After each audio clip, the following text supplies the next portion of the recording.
welcome to yet another episode of A Minotaur's Journey. Woohoo! I've had a feeling for a while now that this Prince Caspian poster is kinda out of date. I mean, we're not anticipating Prince Caspian anymore. We're anticipating the Dawn Treader, baby!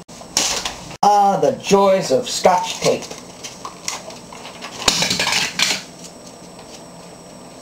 Voyage of the Dawn Treader in theaters May 7th, 2010. Ta-da! Today, I will be talking about the story structure of the Voyage of the Dawn Treader. As a lot of you hardcore Narnia fans know, in Prince Caspian, some pretty drastic changes were made to the structure of the Prince Caspian story. For instance, Caspian's horn blowing, which was moved all the way to the opening scene of the film, had a snowball effect that caused a bunch of other changes to be made, so that some Narnia fans said they could hardly recognize the story.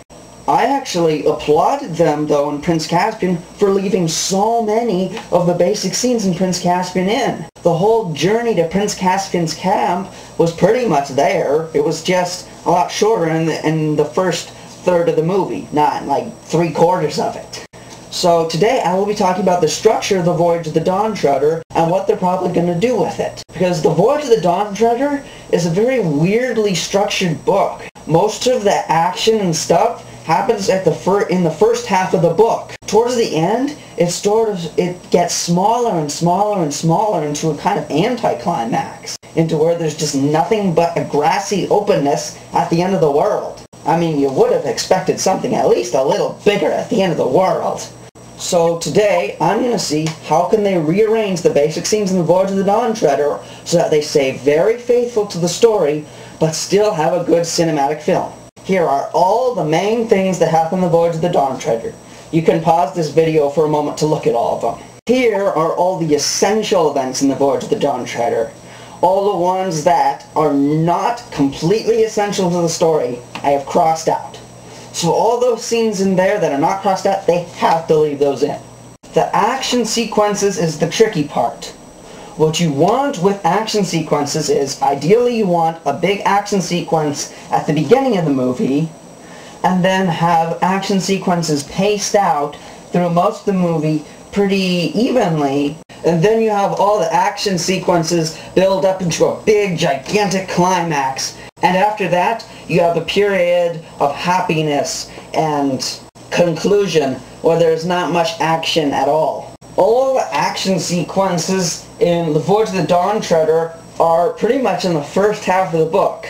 There's no action sequences at the end. It just sort of gets littler and littler. And then there's also the placement of the major turning points in the film where everything afterwards changes a lot. Obviously there's Dawn Treader departing from Cair Paravel. There's also where Lucy and Eustace come in. You could change that around so that they arrive before the Dawn Treader departs from Cair Paravel. Leaving the Lone Islands is another big turning point in the film because it's the end of the known world. There could be anything out there. Eustace turns good is probably one of the biggest turning points in the film. It completely changes Eustace's character from being an annoying brat to being a good, faithful person. Getting the quest to sail to the end of the world is also a big one. It's the part of the book where you know, wow, they're actually going to make it to the end of the world. This is going to be so cool. Reepicheep discovers that the water is sweet is a major sign that you're getting very close to the end of the world. And meeting the Lamb, who turns out to be Aslan, as Glumpuddle said, the biggest dull Aslan is Jesus moment in the entire series. And then the return to England. So those turning points in the film will have to be very carefully placed because everything that happens after them is drastically altered from anything before that point in the film. Alright, now, here's my plan for how they could do this, having action sequences paced throughout the film accordingly, still stay very faithful to the book, have all those scenes in there, and have all the turning points of the film nicely arranged. The opening sequence of the film is the Dawn Treader departing from Cair Paravel. That could be a great scene. Though Cair Paravel is in ruins, I'm not sure what they would do there. Would they have it depart from Miraz's castle? There is a big ravine right next to Miraz's castle. It could be a river or something. Then, while the Dawn Treader's departing, the opening credits roll by, and then the Dawn Treader is attacked by pirates. So you have a big, good opening action sequence. That's when Lucy and Edmund get pulled through the door along with Eustace and come and land on their boat.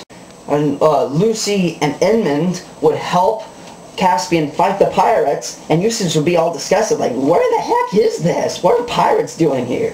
Then after that, Eustace would discover Rape Chief and pull his tail and pay for it.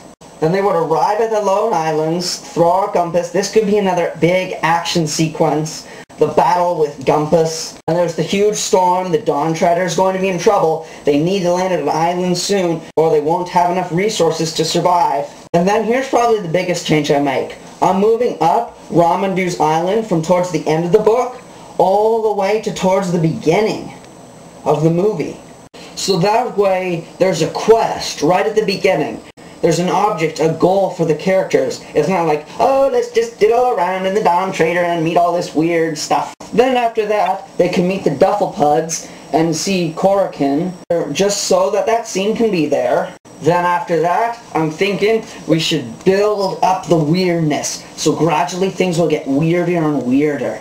First, they'll come to Deathwater and find another lord, and that'll be like, whoa, why did they turn stuff into gold? Ah! And then they'll run into the sea serpent, a big action sequence, like, ah! A sea serpent! Ah! Ah! And then they'll arrive at Dragon Island and find Lord Octitian, and Eustace will turn good towards the end of the film, which I think would be a really good change, because that way it feels like the end, but there's still one more lord out there. One more lord. And then the Dawn Treader comes up to this huge wall of blackness. They go in. There's monsters everywhere. It's a huge, gigantic climax. And then Aslan saves it all. And then after that, all the additional sequences of Rape Chief discovering the water is sweet and going toward the end of the world. A nice little conclusion. And then at the very end, you discover that Aslan is Jesus. And ta-da! I would be really interested to know what you think. You can just comment right down there on what you think they should do. And I'll just stand here and read my dictionary while I wait for your comments. The World Book Dictionary. Hey, cool. Let's see if there's Narnia in here. Let's see. Narnia, A, B, C, D, E, F, G, H, I, J, K. Hey, what the heck? This only goes through K. What kind of dumb dictionary is this? God, I hate those dictionaries. Well, anyway, this is Minotaur for Aslan signing out. Thank you for watching. Minotaur power!